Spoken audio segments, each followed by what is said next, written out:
है ना अभी इसकी डाउन में एंटी से और ये भी एंटी से यार मैं बीच में इसलिए बताते जा रहा हूँ कि वो बोल नहीं पाएगी। सर पहली बार तो मुझे इतने सारे लीडर्स के सामने बोलने तो डर भी लग रहा थोड़ा। बस कहानी सेम है रजनी मैडम जी की और मेरी। नाम छोटा सा रचना से है। खरगोन शहर के एक छोटे से गांव की मैं भी रहने वाली हूँ। 65 किलोमीटर दूर मेरा गांव है। मेरे गांव में भी लगभग बेड़ी पे चलना पड़ता जब जाके नेटवर्क मिलता है। और फैमिली की बात करें तो बिल्कुल मिडिल क्लास से भी मिडिल क्लास बोल सकते हैं, जैसे बिल्कुल वो क्या बोल सकते हैं, बहुत केवेलू का घर और वो हाँ केवेलू का घर है गोबर छाप के जो होता है ना लकड़ी लगा के प्लस लिपना इपना वैसा करते गोबर से मिट्टी की दीवारें ऐसा घर से। और इस बिजनेस में आने का कभी नहीं सोचा था कि अपन नेटवर्क मार्केटिंग भी करेंगे, बिजनेस भी करेंगे, क्योंकि शुरू से सोच नहीं थी।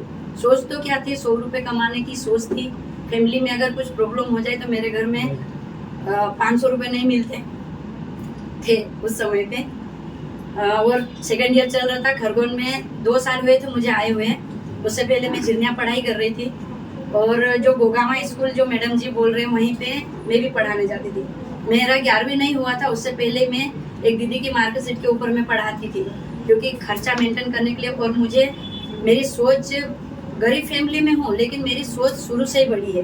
मैं सोचती थी कि ये सब लोग कुछ भी करें लेकिन मैं बड़ा करूँगी। मेरे पापा वो सब लोग बोलते थे कि ये लड़की है ना, पता नहीं क्या खिलाते हो क्या करते हो, ये पागल है, इसको अपने परिवार में नहीं जमती है, ये कुछ भी बोलती है, मतलब बड़ा बड़ी बातें करती थी मैं। तो खरगोन में जैसे रह रही थी रूम रेंट से, स्कूल पढ़ाने जाती थी, वहीं पे रजनी मैडम जी मुझे मिले।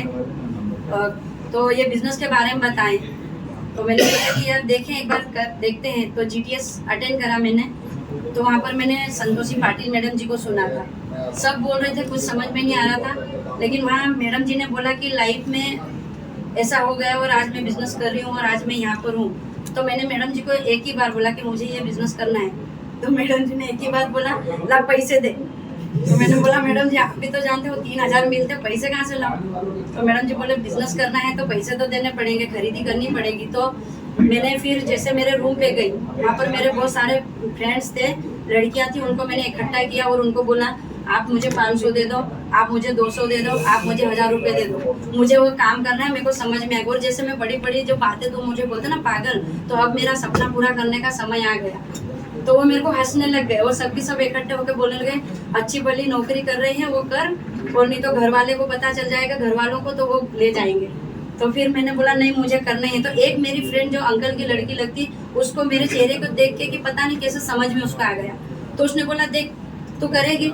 मैंने बोला हाँ करूंगी, क्योंकि उसको पता था मेहनत बहुत करती है, स्कूल जाती है। तो उसने एक लड़के को उसका पहचान का था, तो वो ब्याज से पैसे देता था, तो वो लड़के के पास गई और वो बात करी।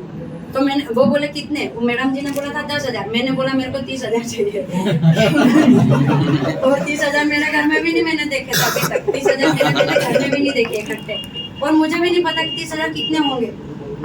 तो मैडम को मैंने बोला कि मेरे को 30,000 चाहिए, वो लड़की को। तो वो लड़का मेरे को देखा ऊपर से नीचे, बोले 30,000, बोले वापस कर देगी। मैंने कहा हाँ दे दूंगी। 1 महीने से 1 दिन भी अगर आगे हुआ तो इसका डबल दूंगा, मतलब 30 का 60। तो पैसे उसने दे दिए थे बातचीत करके। तो फिर वो पैसा मैंने वापस उसके हाथ में रख दिया, क्योंकि डर गई थी मैं। मैनेजमेंट पहली बार देखा था, पता नहीं प्रोडक्ट वगैरह क्या है कैसे।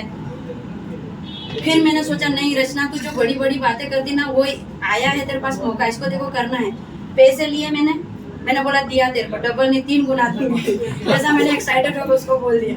तो वो चले गया, पैसे लिए। और रजनी मैडम जी के पास में मैं गई, और चेतन सर जी के घर पे मैडम जी रहते थे तब। तो मैंने उनको बोला ये पैसे लो और मेरे को सामान दो। तो रजनी मैडम जी के वहाँ पर सर बोलते हैं फार्म भरते और फोटो। मैंने कहा उनको बाद में आप कर लेना, मेरे को पहले सामान दो। मैंने सामान लिया और मेरे फ्रेंड सर्कल उनको इन्होंने लिस्ट वगैरह बना के सामान दिया। मेरी फ्रेंड उनके पास में आई, मैंने उनको अलग अलग, मैंने फिर वहाँ पर मेरा दिमाग लगाया थोड़ा सा। मैंने बोला देखो तुमको मेरा सपोर्ट करना, पैसे नहीं दिए, ये सामान बेचने के लिए लगना है, तुमको ये क्रीम बेचना है, फेस वॉश बेचना है, और जो बेच के तुम पैसा मेरे को देना। तो वो मेरी मदद करने के लिए तैयार हो गए। तो सब जन मिल गए। तो ऐसा 30,000 का सामान जो मैंने लिया था, 1 महीने में मैंने उसका 70,000 रुपये बनाया। पापा की लगा दी, मम्मी की लगा दी, मुझे पैसे आए उसमें से। तो कुछ पैसे आए थे पहली बार 2500-2000 ऐसे आए थे, तो रजनी मैडम जी और हम फिर साथ में रहने लग गए थे। तो हमारा रूम था छोटा सा, जिसमें हमारा किचन भी था, हमारा रूम सब सोना करना खाना वहीं पे। तो मैंने गेट लगाया, रजनी मैडम बोले गेट क्यों लगा रही? तो मैंने कहा एक गुड न्यूज़ है। तो चेतन सिंह जी तब पैसे बताते थे, हमको मालूम नहीं रहता था कि पैसा आए कि नहीं आए। तो दरवाजा लगाया और खूब नाची मैं, बिना साउंड से इतनी नाची। तो ये बोलते क्या हो गया? बोले पहले प्रोडक्ट बेच के आती थी तब नाचती थी, अब क्या हुआ?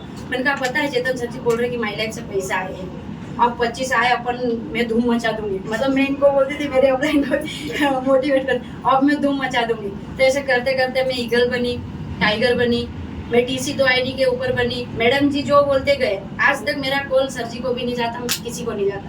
जो रजनी मैडम बोल दे वो, और सर जी का उधर से कॉल आ जाए तो मतलब हाथ पैर कांपने लग जाते हैं, और बस जी सर यस सर इतना होता है।